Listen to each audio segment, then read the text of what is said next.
জুম্মা মুবারক। কী খবর তোমাদের? আমি এখন পাহাড়ের অনেক উপরে, যেখান থেকে সূর্য অনেক কাছে দেখা যায়, চন্দ্র অনেক কাছে দেখা যায়। বুঝতে পেরেছ? আমার উন্নত চিকিৎসার জন্যই আমাকে একটি অত্যাধুনিক ক্লিনিকে পাঠানো হয়েছে। গত বছরও এখানে আমি ছিলাম 22 দিন। এবছর আমাকে 1 মাসের জন্য এখানে পাঠানো হয়েছে। এই যে দেখো, এটা আমার স্লিপিং রুম, বেডরুম।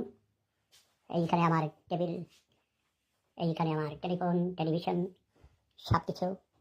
এইখানে আমার জিনিসপত্র রাখার জন্য ক্যাবিনেট। এইখানে আমার ওয়াশরুম, এইখানে আমার জিনিসপত্র রাখা আছে, লাগেজ। এইখানে আমার ওয়াশরুম। আমাকে তোমরা দেখতে পাচ্ছ আয়নার ভিতরে। দেখেছ কি সুন্দর, সব কিছু গোছালো। এইখানে আমি প্রতিদিন স্নান করি, শাওয়ার করি। দেখ, ওই দিকে দেখাবো না, ওই দিকে। তোমরা বলবা কি, যদি তোমাদের দেশের প্রেসিডেন্ট, প্রাইম মিনিস্টারও এত সুন্দর টয়লেট ব্যবহার করতে পারে না, তাই না? কারণ তোমরা অশিক্ষিত মূর্খ ছোট লোক। মুড অফ করে দাও।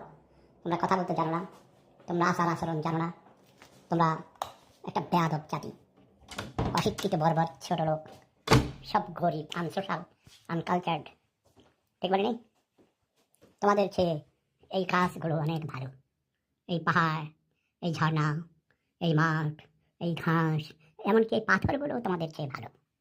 তোমরা অমানুষ, তোমরা মানুষ নামের কলঙ্ক, তোমরা রাজাকার, ছোট লোক, গরিব।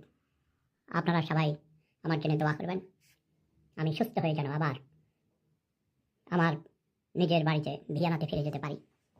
বাংলাদেশে যাওয়ার কোনো ইচ্ছা থাকলেও আমি যাব না, কারণ ওই দেশে কোনো মানুষ থাকে না। মানুষের মতো কিছু চেহারা আছে, কিন্তু পশুর চেয়ে অদম প্রাণী সেখানে থাকে। ঠিক বলে নেই?